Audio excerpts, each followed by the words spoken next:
চট্টগ্রামে মিরসরাইয়ের জোরালগঞ্জ আদর্শ উচ্চ বিদ্যালয় সুপারমার্কেট পরিচালনা কমিটির পরিচিতি সভা ও সংবর্ধনা অনুষ্ঠান অনুষ্ঠিত হয়েছে। রবিবার 16 নভেম্বর সন্ধ্যায় মার্কেট প্রাঙ্গণে আয়োজিত এ অনুষ্ঠানে নবগঠিত পরিচালনা কমিটির পরিচিতি, ভবিষ্যৎ পরিকল্পনা এবং বাজার উন্নয়নে ব্যবসায়ীদের ভূমিকা নিয়ে বিস্তারিত আলোচনা করা হয়। সভায় জোরালগঞ্জ বাজার উন্নয়ন কমিটি ও মার্কেট পরিচালনা কমিটির সভাপতি মোহাম্মদ আব্দুল হাই সভাপতিত্ব করেন। সাধারণ সম্পাদক ইফতেখার উদ্দিন সবুজ ও ব্যবসায়ী জিয়াউল করিম টিপু যৌথভাবে অনুষ্ঠানটি সঞ্চালনা করেন।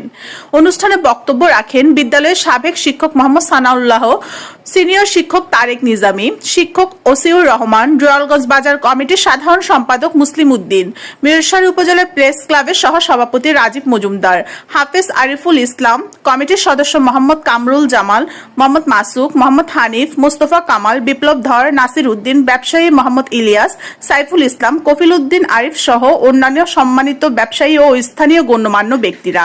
এ সময় বক্তারা বলেন, নবনির্মিত জোরালগঞ্জ আদর্শ উচ্চ বিদ্যালয় সুপার মার্কেটকে ক্রেতাদের কাছে জনপ্রিয় করতে ব্যবসায়ীদের আরো দায়িত্বশীল ও সেবামুখী হতে হবে। ক্রেতাদের সাথে সুসম্পর্ক, ন্যায্য মূল্য প্রদান, পণ্যের গুণগত মান বজায় রাখা এবং কম লভ্যাংশে বিক্রির মাধ্যমে তাদের আস্থা অর্জনের উপর গুরুত্ব আরোপ করা সহ মার্কেটের উন্নয়নের সবাইকে ঐক্যবদ্ধ থাকার আহ্বান জানানো হয়। অনুষ্ঠান শেষে সভাপতি ও সাধারণ সম্পাদককে সম্মাননা স্মারক এবং নতুন দায়িত্বপ্রাপ্ত সকল ব্যবসায়ীকে ফুলের সংবর্ধনা প্রদান করেন অতিথিবৃন্দরা।